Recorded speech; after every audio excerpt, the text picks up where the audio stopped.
Hi guys, how's it going? So I just finished a shift at the hospital and I was just reflecting and wanted to film it. Don't mind how I look. I am completely exhausted. Anyways, I was just thinking how one thing they don't prepare you in nursing school, or you don't come to realize until you become a nurse, is the fact that there are so many people you meet, and so many people have so many different stories because they come from different walks of life. And when you hear their stories, you just think about how social determinants of health plays a major role in the trajectory of someone's life. So poverty, education, upbringing, like all of these things affect a person for life. And you never understand until you're in healthcare and you see so many people, and so many of the stories are different, but their childhood, their upbringing, their lifestyle, just they weren't as privileged. And you kind of already have compassion, but you just understand that you can't judge someone if they have an addiction, if they how they treat their family, or obviously it's important not to make excuses, but you just realize that you may be speaking from a point of view that's more privileged, right? So it's really important to be empathetic, and it's normal if you can't understand or if you can't empathize, especially if we haven't, if you haven't gone through it, right? And you hear other people's stories and you just think, well, just change your life, change your lifestyle, change your habits, right? It's easy to say that, but it's harder when you have so many blocks preventing you from getting to the place that you as a nurse would want them to be in, and the place that they'd want to be in, right? It hurts them the most when they aren't, when they, for example, if they haven't grown up in an environment that championed eating well, right? And so they start eating, they're not eating that well. They might be obese, so that might cause diabetes. It might affect their kidneys. They might have chronic kidney disease. They might get them be put on dialysis. Like, there's so many stories, and it's so important that if you're just like, well, no, just be better, just do better, it's just like, take a step back and think about the privilege that you have. Constantly getting calls, like, please. Anyways, so I was just talking to one of my patients that I see, and I was just like having a conversation with her. And usually, like, I'm very, like, I like to know everything about everyone. If you're a friend in my life, like, I'll ask you so many questions, and it's like, why are you asking? But I'm very curious to, like, really get to know someone. So I was just asking her about her children and stuff, and then she tells me, she's like, oh, like, yeah, whatever, I had sons and I had one daughter. And I was like, oh, nice, how old is your daughter? And then she tells me, like, I don't want to, obviously I want to be vague, but like, she passed away in her mid-20s. Mind you, but my girl, the patient I'm talking to, is like, whatever, in her 80s. But I was like, what? And she was like, yeah, my daughter passed away from cancer when she was 24. I was so shocked because she said she passed away, she was 24. So I had to have her repeat it. I said, your daughter passed away when she was, oh, I said the age, whatever, 24. She said, yeah. And so she was telling me about it. She had uterine cancer. She was telling me about it, and I was like, oh, girl, me, I'm like the most emotional person. Like, if you know me, like, I'll cry about everything. So she said that, and I had literally tears in my eyes. I was like, I am so sorry, right? Like, no parent should have to experience that. Here are the fireworks. But really though, like, no parent should have to experience that, right? To have to go before their child. And hearing that, I was like, felt so sad for her. People go through literal hell in their life, and like, they don't ever speak about it. And so it's important to really have a conversation with the people around you, even like the burden that they're carrying. Like, and her husband passed away too, right? Obviously she's in her 80s, but she was saying that she was less sad about her husband passing away, and then she's still more sad about her daughter passing away. Like, imagine, like, decades later, it's like, that's still the one thing that's like, that just breaks her heart. And I was like, I guess, like, I can't imagine, right? Especially you're a woman, you give birth, like, you have your child, and you just like you love it, right? Like, when you hear women talk about their children, it's like their child is like the biggest blessing of their life. So just to hear, so sad. I realized in nursing, what they don't prepare you for is like the amount of heartbreak you hear, like the amount of devastating stories you hear. You're just like, like I have heard the worst of the worst, and there have been so many times I've been like crying driving home because I'm so sad that people have to live a literal nightmare and like go through it. That's why it's so important to like be compassionate. And if you find it hard to be compassionate because you just don't understand, because you've never been in their point of, if you've never been in their shoes, it's important to educate yourself. Like, even like if you're more like analytical and you're like, well, I don't get it, like just be better.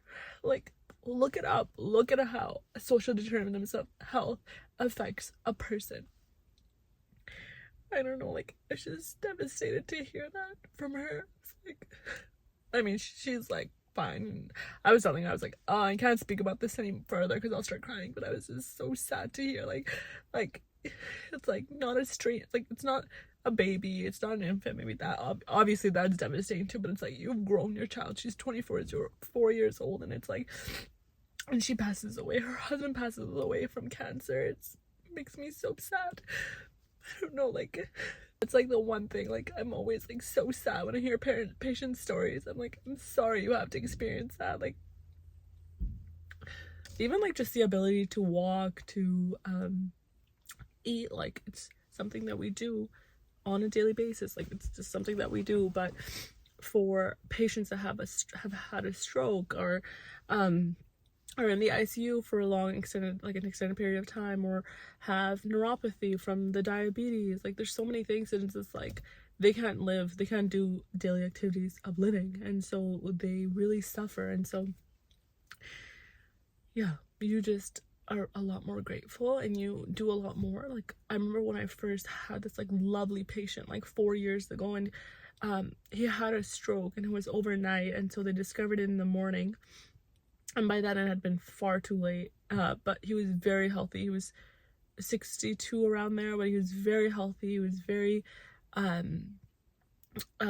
like active prior to the stroke, and then overnight he just had a stroke, and the next day couldn't eat, couldn't drink, couldn't walk, nothing, like literally nothing. It was a stroke in the oblongata, so it's like the brainstem. It was a brainstem stroke, and it affected his blood pressure. It affected his blood pressure. It affected his ability to swallow. It's so complex, just the ability to swallow. There's so many nerves involved. It's a lot, but we don't think about it because we just swallow. So I really got to know him, and I really got to just help him, and we had such a great connection. But like, I remember that like summer, it was in 2020, I started running, and I would literally think about him when I ran. I was like, I was like, I'm running for this guy, because like he would tell me, he's like, I would do anything to have breakfast again, I would do anything to eat again. And so I would run, and I was constantly think of him, and I was like, I'm doing it for him. Like, I just wish I could give him the power to even walk. Couldn't walk, and he was getting physio and stuff, but it was kind of anticipated that he could never walk again, and he failed his swallow test. Like, the like speech language pathologist, there's like this area of expertise that like does swallowing tests with you to see if you can eat again after whatever disease process you've had, acute, chronic, to see if you can swallow. He kept failing, and he was like devastated, because I remember the one time I had him as my patient, in the morning he was like, I'm so excited to see if I can swallow, and I just, and my heart knew like, no, it's not going to be possible. And when he came back, he was like devastated. He's like, oh, I failed it. I was like, I remember like going home and crying, because I was like, it's like so sad. It's like heartbreaking, because like these are such great people too. Like, there's like sweethearts. And so that's why it's also really important to be present, and to enjoy every moment that you have with the people around you, because you never know if like things change so quickly. Like, this time last year my life was completely different. This time next year my life will be completely different. That's why it's so important to be like, wherever you are, whoever you're talking to, like whatever you're surrounded by and whatever you're doing, it's so important to be present. You just appreciate the moment more. You're able to live in the moment, and the people around you can see it too. They can just feel it, like you're there, you're present, you're not thinking about the future. You know the future doesn't exist, you know the past is gone, it also doesn't exist. The only moment that exists is the now. So it's really important to also be present. Also, wasn't supposed to be a crying video, but it's just cringe that I just cried. But I just like, and I just went to like talk about the fact that there's a lot of heartbreak that you see in healthcare, and it breaks you. It breaks you to the core. It breaks you, and you wish you could do more, but you can't. So you're like, what am I doing? Anyways, guys, it's important to be compassionate and kind. If you can't understand, educate yourself. Just educate yourself. It's so important. Like, people really come, people are like burnt out. I get it. Like, we're all burnt out, okay? Like, not we're all, like, but there's a lot of people that are burnt. I feel burnt. Like, I feel burnt to a baby crisp. I was literally saying that. I was like, I feel burnt. And I was like, oh, like, get it. Like, your empathy goes down. Empathy goes all the way to the ground. But it's important, like, if you feel like you're burnt out, to check in with yourself in whatever way. Maybe go on for walks, maybe meditate, maybe journal. Like, you need to find outlets for yourself so you're not hurting the people around you. That's just my take on it. Anyways, I gotta go inside. I literally just finished work. I was thinking about her, like the patients. I wanted to talk about it. Then I did my grocery shopping. Now I'm heading to, I'm gonna take a shower, take a nap. Then I'm gonna head to the gym. So yeah, so anyways, if I end up posting this, because it's a little bit cringe, I just cried like that, but that's just the truth of it. That's just the crux of the matter. Like, there's a lot there. I've told myself, like, I don't remember, like, I would go home when I was living at home with my family. I would go home and I would cry so much to my mom, and my mom was like, girl, healthcare, I don't think you should be a nurse, because you are always crying about your patients because they're like so sick. And I was like, I just wish I could take their pain away. Also, why I love psych. I love being in like psychiatry, because it's like, you honestly, I've seen so many patients get better after like different treatments. We do like electroconvulsive treatment, so like we'll give them like generalized seizures. They're controlled, and like you can literally see their brain changes afterwards, because the patients are so much better and they go home. So my mom, like, I feel very comfortable being in psych, because I feel like when I see a lot of medical conditions and it's like hard to treat and hard to fix, if you know what I mean, it just devastates you, because you're like, I wish I could take your pain away. Like, I wish, but I can't. So anyways, I have to literally go. But when I start crying, and I hope the neighbors didn't see that, they're probably like, she having a mental breakdown in her car. Just a wee bit. I also know people have different like strengths. Like, I realized that, like, I've worked with so many incredible nurses, and even doctors, but like, obviously I've worked with so many nurses, and like, although they might be, let's say, like, they might not be the most compassionate, like, when there is an emergency, you want that nurse, because that nurse is no joke. She'll come, she'll fix the issue.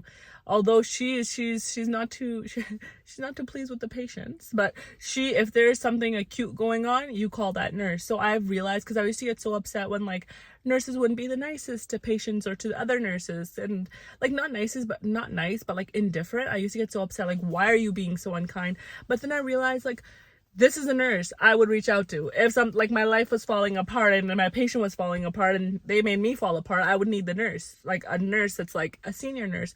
So it made me realize, I was like, girl, everyone has their own special skill set, and like, you want to hone in on that, and you want to like appreciate that nurse for that like skill set, right? They might not even know it, they might just be living their life. But so it's important to understand, right? It's important to understand that there's no point in like getting upset. I used to get so upset, because like, if a nurse said something to a patient, I'm like, you cannot say that. But now I'm just like, okay, like, obviously you can have that conversation with that nurse, but like, it's also important to realize, like, everyone is different, and we all come together to collaborate, to work with patients. And yeah, so that's my TED talk. I'm gonna go inside. So have a good day on purpose, right? Like, you want to be in the moment. The moment is gone so quickly. Every moment is gone. I always tell everyone around me, I'm like, time is flying by. It'll be December before we know it. I can't believe that. Like, time is like of the essence, but the essence is gone. Sorry, I didn't even know what that. You only live once.